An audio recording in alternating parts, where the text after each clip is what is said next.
Hi, my name is Art Taylor, and I'm pleased to welcome you to the 23rd Annual Fall for the Book Festival. These free online events have been running for the last 2 weeks of October and can be rewatched anytime on Crowdcast or on the YouTube channel. But to follow Fall for the Book on Crowdcast, click the Fall for the Book icon above the window that you're looking at now, and then click follow or subscribe on YouTube. The link will also be in the chat. Please do also use the chat tonight and the Crowdcast Q&A to post your questions during the event. We'll try to get to as many as we can, and I will encourage you to post questions along the way. If Dean and I are discussing something and you have a question you'd like to follow up on immediately, we'll try to get to it then. Also want to encourage you to click the green button at the bottom of the screen. That's where you can buy the books, and that's a very important part of the festival, and of course very important to our author as well. As I said, my name is Art Taylor. I'm an associate professor of English at George Mason University. I'm a crime fiction writer myself, though fiction in that case, and I'm an occasional book reviewer too, a point I'm going to stress in just a moment. It's my pleasure to host this evening and my pleasure to introduce Dean Jobb. My first encounter with Dean's work was when I reviewed one of his previous books, Empire of Deception, for the Washington Post. The story of a jazz age con man, Ponzi schemes, which predated Charles Ponzi himself. Empire of Deception was brilliant reading, outlandish and suspenseful. And honestly, as I read it, I thought, this can't be true, but you couldn't have made this stuff up. No one would have believed it. I was hooked on the story and in awe of the author. So it's a pleasure to be talking with Dean tonight about his new book, The Case of the Murderous Dr. Cream. I'll hold that up right there so you can see it. It's already been earning accolades and award recognition. Since the last time Dean and I talked, it's been longlisted for the American Library Association's 2022 Andrew Carnegie Medal for Excellence in Nonfiction. And it's also a finalist as a Chicago Writer Association's Nonfiction Book of the Year. Some quick additional background.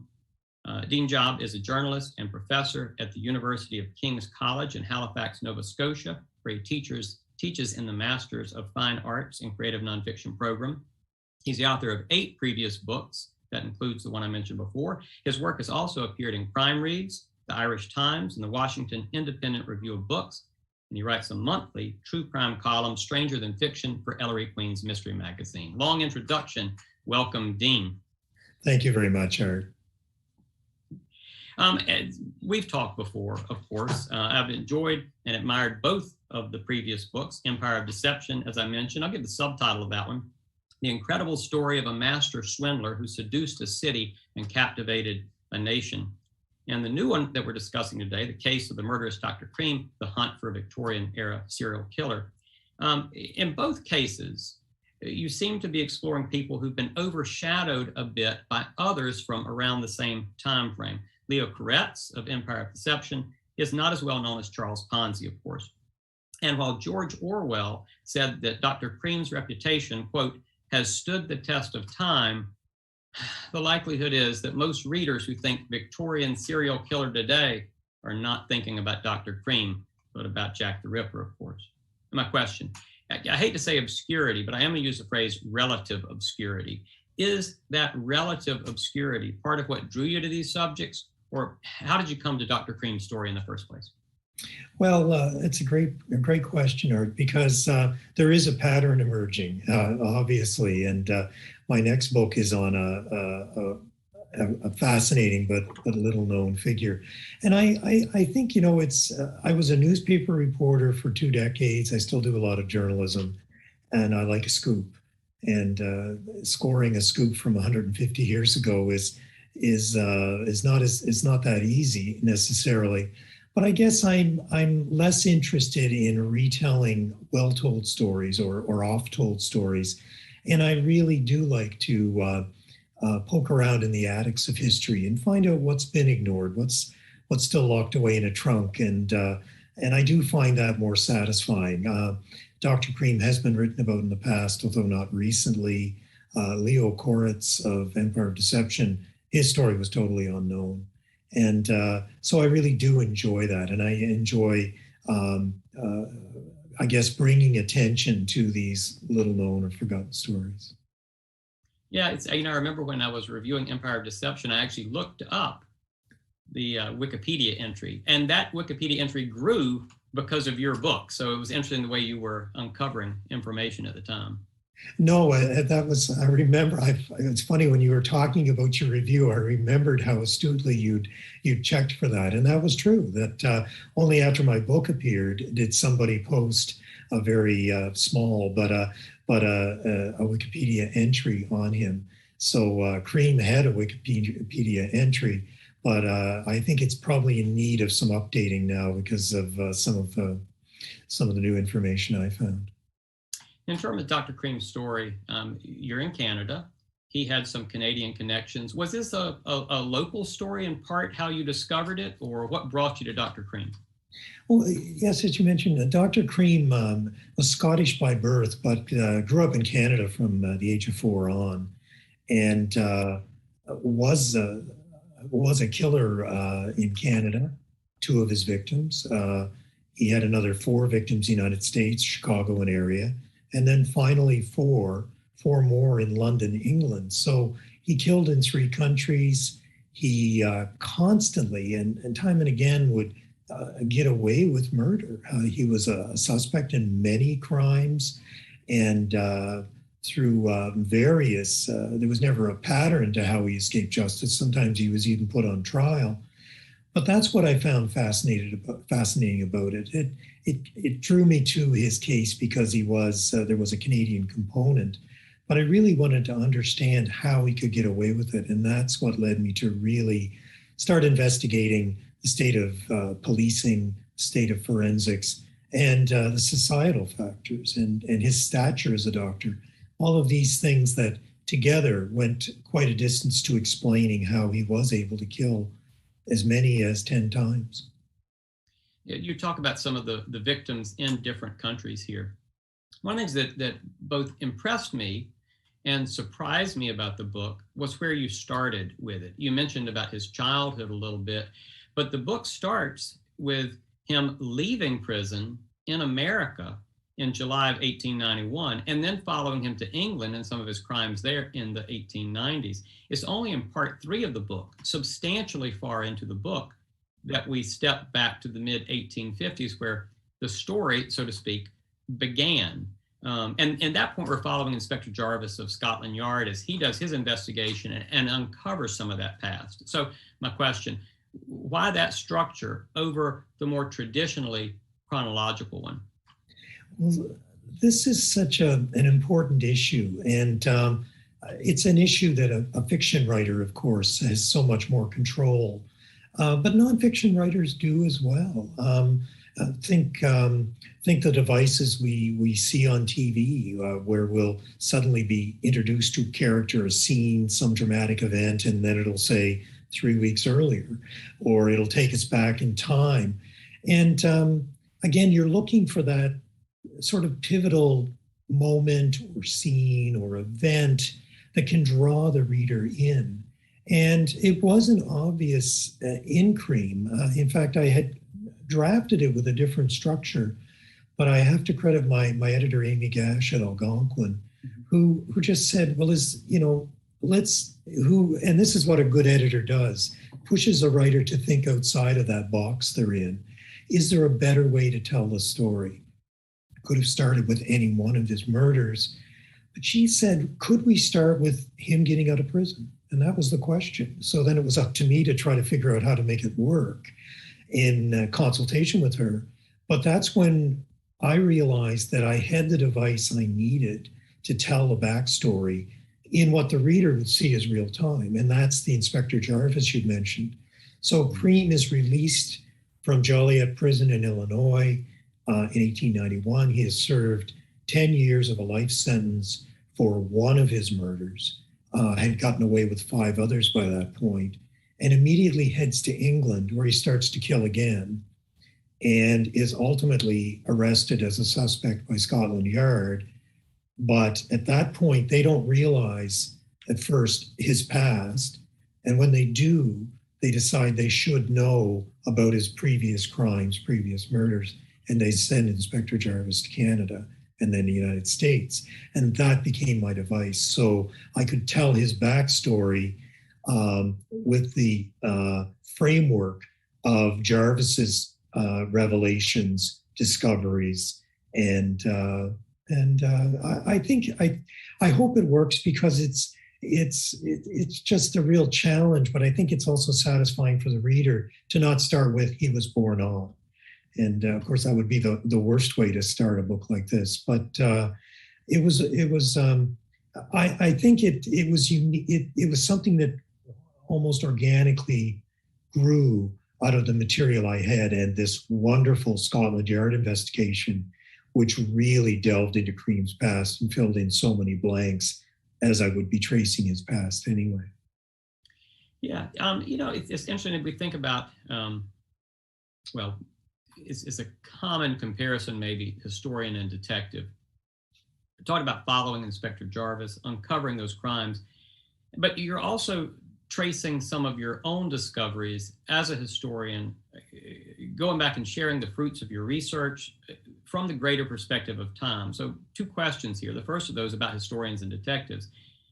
Piecing together the story, did you see yourself as a detective, or what do you see now that's similar about your work and about Inspector Jarvis's work? Well, he had an advantage over me, but this gave me an advantage. He actually spoke to the people. I didn't have that advantage. I didn't have that luxury, obviously, from this distance and time. But there is an element of that. I don't. It's a treasure hunt, and it is a method of detection. And at times you have to be very much thinking like a detective. What's this piece of information mean? How would I verify this? Would there be documentation to back this up? Is this wrong? Is this right? How do I test that? There were times when, again, I wanted this to be the definitive book on Cream, and there'd been some question: how many murders did he commit? Suggestions perhaps beyond 10. I'm comfortable with 10, but there were a couple of other cities in Canada mentioned, Kingston and Hamilton, Ontario, as places where he'd practiced. And I wasn't finding this in the historical records. And lo and behold, when I'm going through Jarvis's reports, he's reading the same things I am, these unsubstantiated news reports at the time. And he actually went to Hamilton and Kingston and checked. So I checked the papers, and I was confident he wasn't there. But it was nice to have Jarvis as my advanced team, I guess, in the past, verifying that for me. So you're like traveling along with him in many ways, going over the same material. And I hope the readers feel that way. And I should clarify that Jarvis became a device. He jumps in, he takes us back in time, but I recreate Cream's childhood, his early crimes in real time, as if they were happening in the 1860s, 1870s, 1880s. But then always coming back to what was Jarvis discovering about these crimes? What was his attitude? If it was a crime that Cream had been a suspect but not convicted in, what did Jarvis think? And usually Jarvis said, well, he may not have been charged, but the evidence is compelling that he's guilty. What's interesting is, as Jarvis is going along, obviously he doesn't know the end of the story. As you're following along, you do know the end of the story. That's one of the greater perspectives that you have looking back on this. As a writer, though, you're trying to preserve some of the suspense that Jarvis must have felt, leading the reader along, but also withholding some information. This is maybe an odd question, but how do you balance that move, staying in Jarvis's perspective, flashing forward here, giving some contextual information there, pushing ahead? These are all the kind of mini decisions, I guess, a writer is making all the time. And you don't want to give away the ending. Although I think readers will understand that, they might wonder if he gets away with it. I hope they do. I don't, you want to keep the spoiler alerts to a minimum, but A Canadian historian and popular historian named Charlotte Gray, who I'm a big fan of, said that the trick really is, or the strategy is, to present the past like it all is still up in the air and it all still matters. And that can be even if someone has, say, gone to Wikipedia and seen what happened to Cream, that they can still feel caught up in the story in the same way that, if you see a biopic of Lincoln, of the life of President Lincoln, most of us would know that it's going to end badly, but you're still caught up in the moment. And that's the real challenge for a writer of nonfiction, is to write it like there's still a chance it may not turn out the way you think, or the interesting part is seeing how it gets to that resolution. Well, to your credit, of course, and this is, your storytelling primarily, but also the subject matter you've chosen. Leo Koretz in Empire of Deception, Dr. Cream here. There are enough surprises in the story that even if you know the outcome ultimately, the journey along the way still has some twists and turns that readers, I don't think, are going to be expecting. So, yeah, well, that's true. And there was so many. Cream was just such a fascinating on one level, but so depraved and so vicious and so evil that I really wanted to convey that to people. And I didn't want to glorify his crimes. I really worked hard to learn more about his victims, because I feel they'd been shortchanged in earlier accounts. I mean, sometimes their names weren't even given correctly or spelled correctly. And I really wanted people to understand the brutality of what he did without glorifying it, because it was really important to see just how evil this man was, and really how he was a precursor of the scourge of serial killers we have today. That here's, you mentioned Jack the Ripper, contemporary of Cream's, so infamous.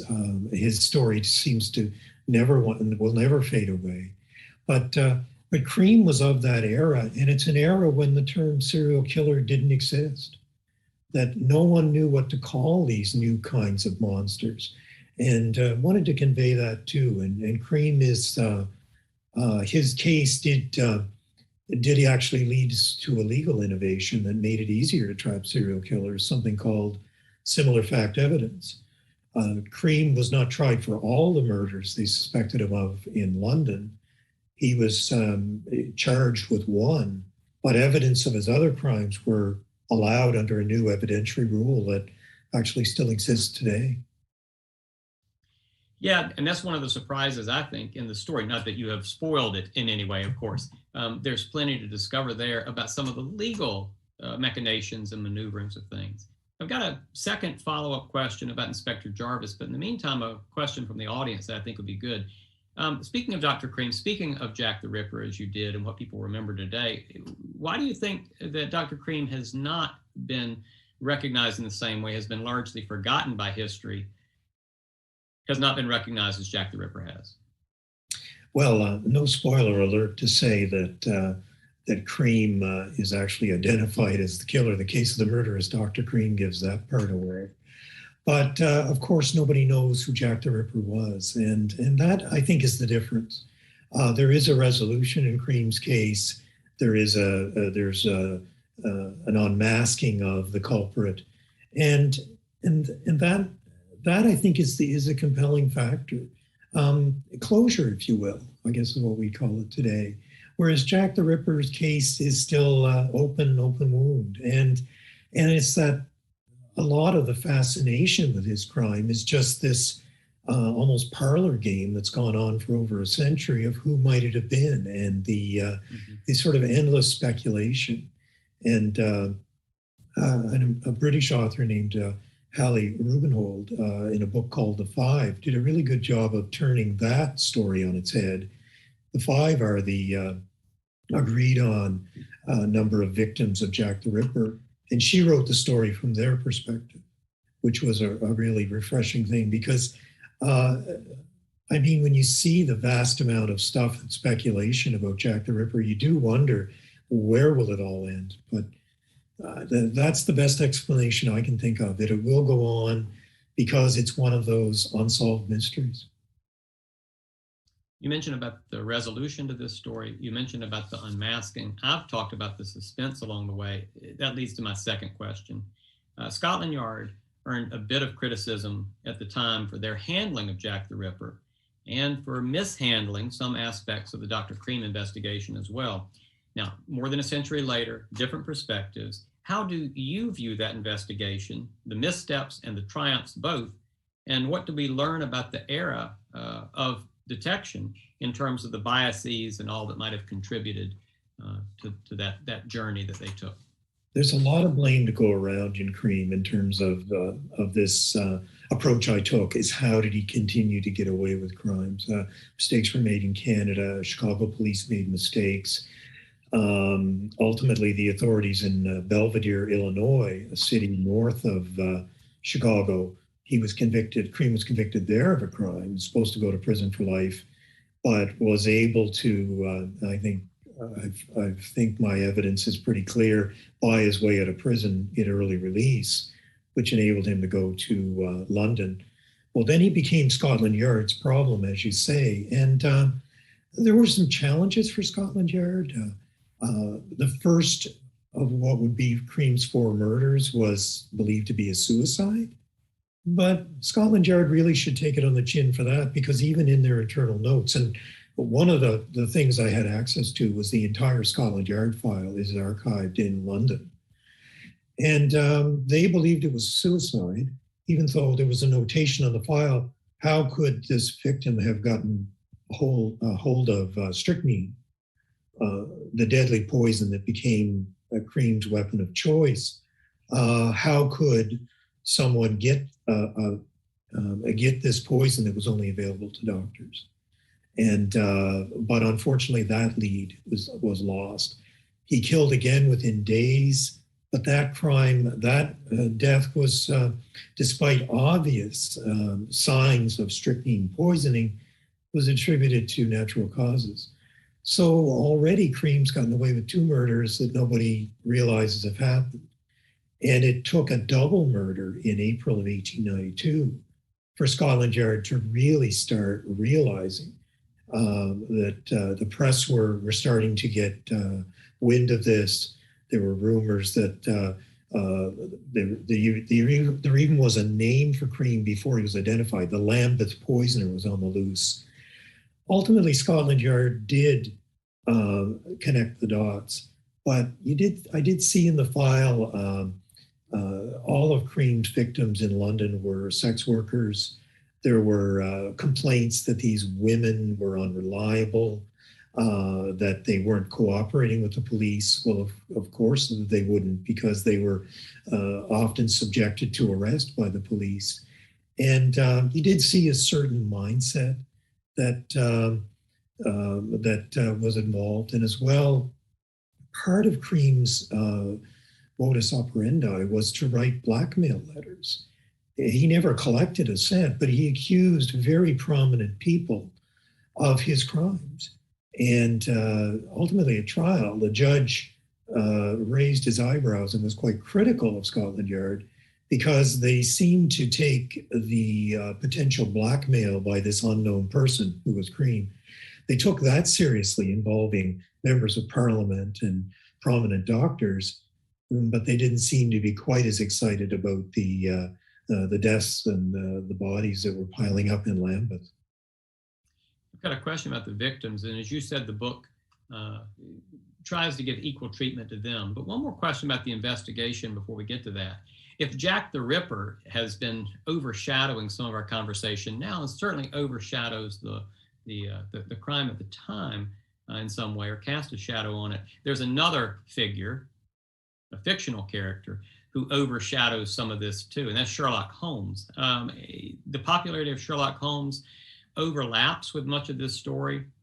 First short stories in the Strand being published about the same time as Dr. Cream's crime spree. How did the detectives of popular culture like that complicate the expectations of what Scotland Yard could do, should have done? Well, I had to understand some of the investigators. a few that weren't directly involved in Cream's case, but wrote memoirs later, they absolutely detested Sherlock Holmes because, as one put it, it made detection look easy, and Sherlock Holmes could solve a mystery in 4,000 words. What was wrong with Scotland Yard? What was taking so long? Why couldn't they find Jack the Ripper? And so there was a real umbrage at Sherlock Holmes, a real, basically men who'd given their lives to investigating crime were being written off as buffoonish Lestrades. So that did kind of factor in here in terms of, and I delved into that because it said something about the real world of detection versus what the public were coming to expect the police could do. And again, the police didn't have chemical sets in their Baker Street flats like Sherlock had, and solving crime wasn't a matter of just sitting in a room and thinking through the problem as Sherlock Holmes could often do. So that was quite interesting. But one thing that I really knew I had to look at Sherlock Holmes because it factors in a really strange way. And in 1892, in February of 1892, during the Strand stories you mentioned, which was the real skyrocketing of Sherlock Holmes in the popular imagination, these monthly stories that became the adventures of Sherlock Holmes in book form. In February 1892, there's a story called The Speckled Band, The Adventure of the Speckled Band. And they're up against, Holmes and Watson are up against a murderous doctor. And I kind of liked my title, The Case of the Murderous Dr. Cream, to have that kind of Holmesian feel about it. But Holmes says to Watson, a doctor who goes wrong is the first of criminals. He has the nerve and he has the knowledge.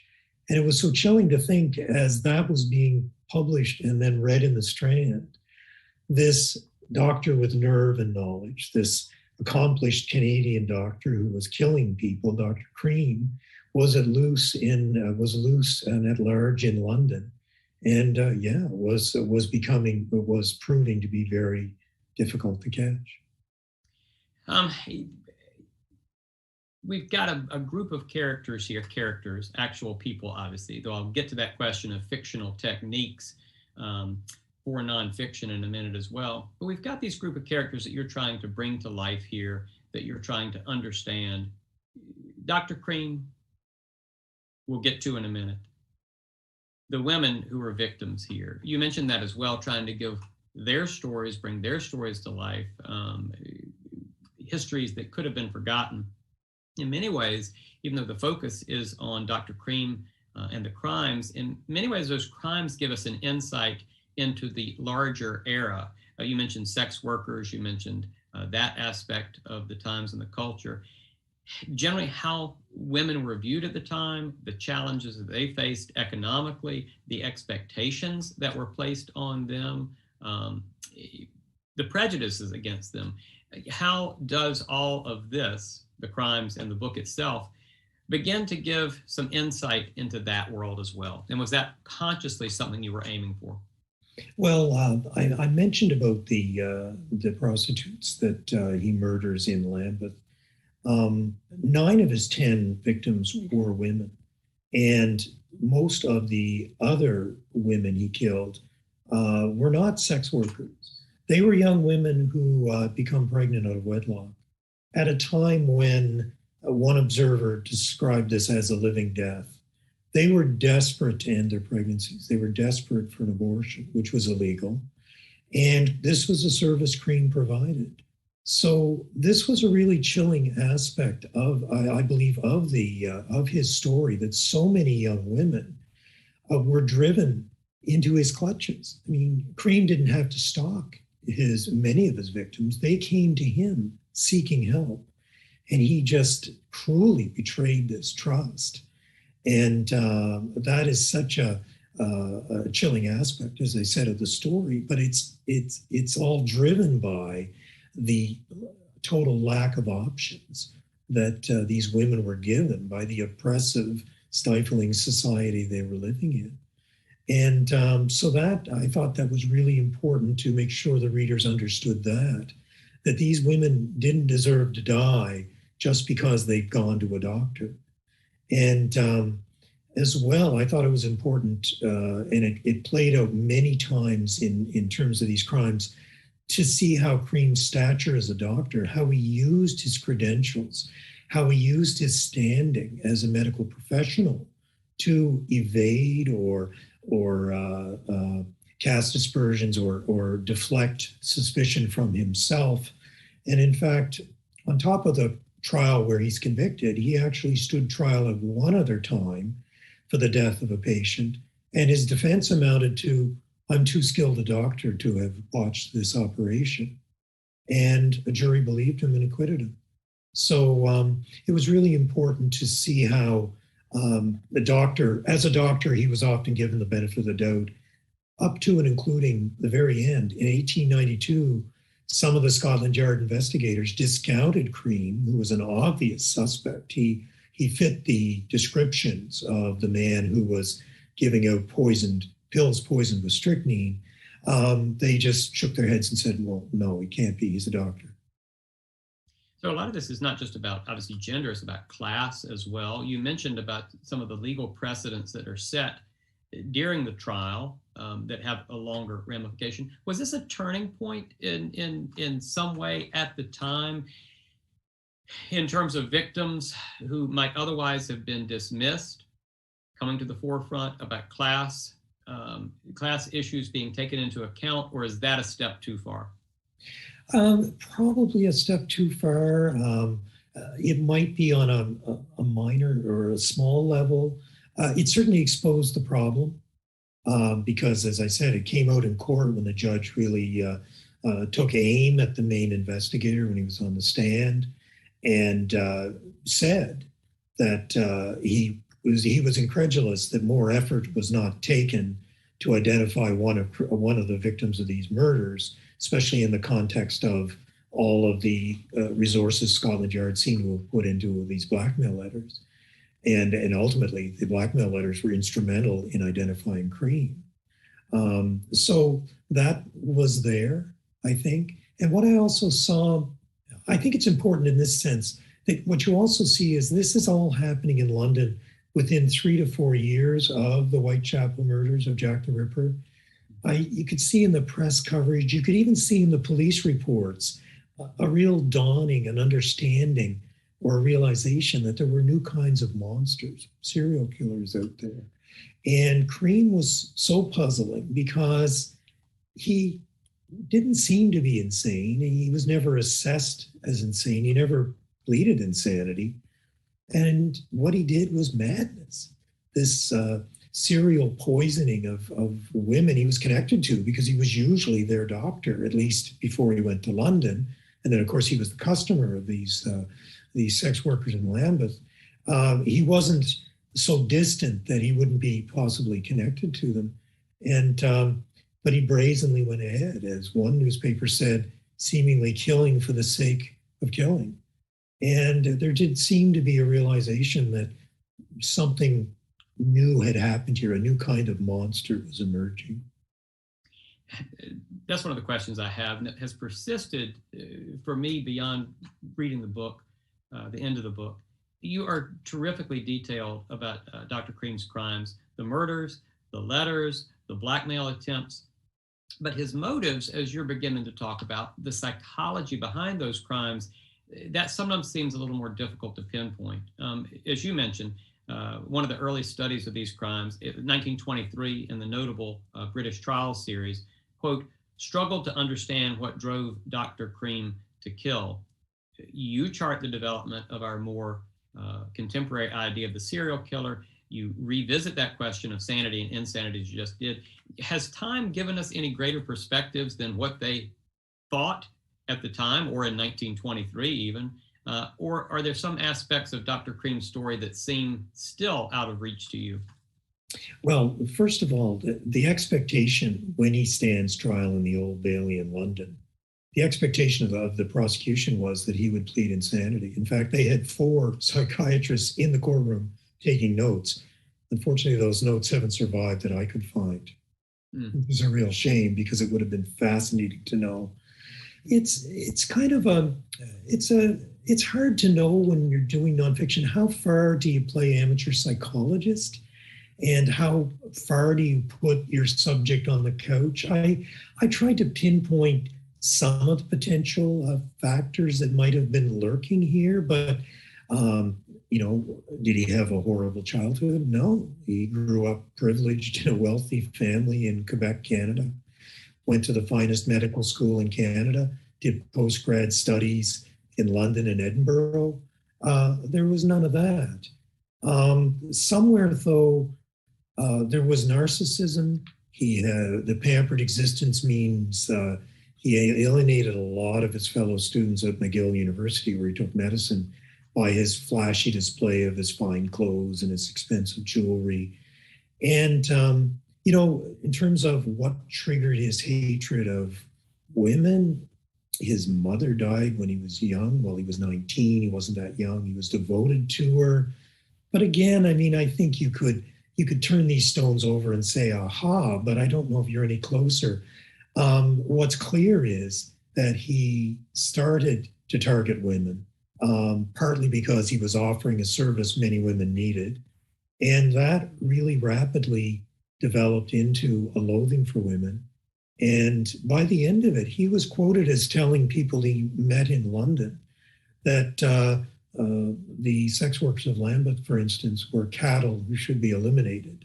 All women of that class deserve to die. Just chilling statements. But that was a progression. And, you know, maybe that was partly 10 years in prison. But something in his psyche led him on this path of escalating murder and in tandem, actually refining his method of murder. He actually became a better killer, which again is another chilling aspect of this, to the point where he was even sourcing new kinds of gelatin capsules, which we take for granted today were new in his time, because he could stuff a lot of bitter strychnine in them and his victims would still take them, not realizing they'd ingested a lethal dose of strychnine. You mentioned about wishing that you had access to the case notes of the psychologists who were there at the time. That leads me to question a little bit about craft and about the way you take your research in. It actually echoes with a question that's shown up from the audience, and this is my reminder. We have a few more minutes. If you do have questions, be sure and put those either in the chat or in the Q&A. To build up to the question that an audience member asked, you're very clear from the start, and I'm quoting here from the book, none of the dialogue, scenes, or details have been invented or embellished. And you actually provide evidence for each piece of dialogue, if I can use that word, in the text. You support descriptions of the weather at the time by consulting historical record, have those weather conditions dramatized in the text. Think about the courtroom scene at the end, for example. We have windows opened to let the stifling air into the courtroom, and then people rush outside to spread news of the verdict to a crowd, quote, under a darkened sky that threatened rain. I'm gonna go to the question from the audience. What if anything, do you find difficult about recreating scenes and dialogue and more from historical records? And what advice do you have for handling that aspect well? Well, one thing that if you've got the exact date, then you can get a lot of information. You can know exactly what the building looked like at the time from old photographs or around that period. You can get the weather. And look, let's face it, I could tell you it was bright sunshine and 90 degrees that day, and I don't know anyone to check it, but that doesn't matter. I need to know. And if I can't pinpoint the date, then I can't give you the weather. So the journalist in me is just a slave to fact. So I'll research as much as I need to get those information, those details. And if I can't, I never, sometimes, I'm asked, are you tempted to embellish or make up or invent? And I never am. I don't know if that's a failure of imagination on my part, but I'll give you an example. A scene I knew would have to play in the book is the trial judge goes and sees the senior investigator at Scotland Yard after the trial. I don't know exactly when. I don't know where the office was. I know where Scotland Yard's building was. So I can't give the weather. I can't give the day. I can't describe the office. It's still a compelling scene because it's the judge, I think, trying to make good for the strip he's torn off Scotland Yard. Well, what they start talking about is what was Cream's motivation. So it's really important to the narrative as well. But, if I could have pinpointed more there, I would have. But I'm never tempted to go beyond that. And in terms of the description, for instance, of the courtroom during his trial, it's amazing when you go back what rich detail is there. And in fact, of all places, the New York Times did an account of Cream's trial in the middle of his trial. And it wasn't an account of the trial at all. It was like a color play-by-play. The judge is wearing this. This is what the audience loved. And it was amazing. I even sent it to my editor and I said, boy, this is going to be easy to describe. And there it was. And so you wouldn't think that, it was almost, you got this important trial of a serial killer going on and somebody's telling you what the courtroom felt like. It almost seems like our kind of modern, trivial journalism or esoteric journalism, but it was a gold mine for me. So I just chase whatever facts I can. And the weather, that's in the newspapers. And you can look at the forecast. People in 1880s and 90s were as obsessed with the weather as we are now, maybe more so. So you can find out what the weather was, even what the temperature was on a given day. So again, it's just so important to get those details. And then in terms of dialogue, you don't invent dialogue, but you can create dialogue in the sense that if it's there, if two people are talking, if there's cross-examination or questioning of a witness, and this happens many times, newspapers will basically give Q&As. This is the question, this is the answer. So I do look for times when, without adding anything, I can set up dialogue and have my characters talking because they're talking in the records. We're coming up on time. Oh, got one more question here. Can you talk more about your research process, about tracking down those facts? Well, with Cream, I covered courts for years, and that means for newspapers, and that means I kind of have a sense of where records are. And I've done enough history to know that those records both remain and existed 100 years ago. So sometimes they're even in the original courthouses. But when I was developing my wish list of what should be out there, for instance, one of Cream's early murders in London, Ontario, Canada, had been written about, but I noticed there was only one newspaper.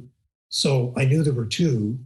You can find that out very easily researching. So I got the microfilm reels for the second one, and it had new details. And then I realized something else. There was a coroner's inquest. It was reported. But I'm thinking, well, where's the file? And it had, to my surprise, I could not find any earlier version of Cream's story that had consulted it. And believe it or not, it took me about 2 minutes online in the Archives of Ontario online catalogs to find the file number for it.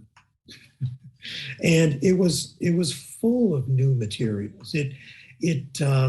It proved that some later accounts were wrong. Some later rumors were obviously added in because they weren't in the original file.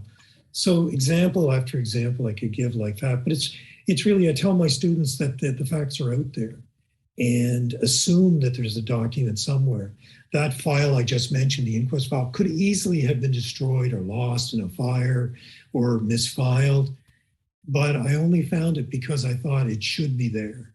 And I wasn't deterred by the fact no one else had seen it. I talked earlier about scoops. I was very happy when I found that because I thought, okay, one thing I want is everything that I can find, but I knew there'd be fresh material there.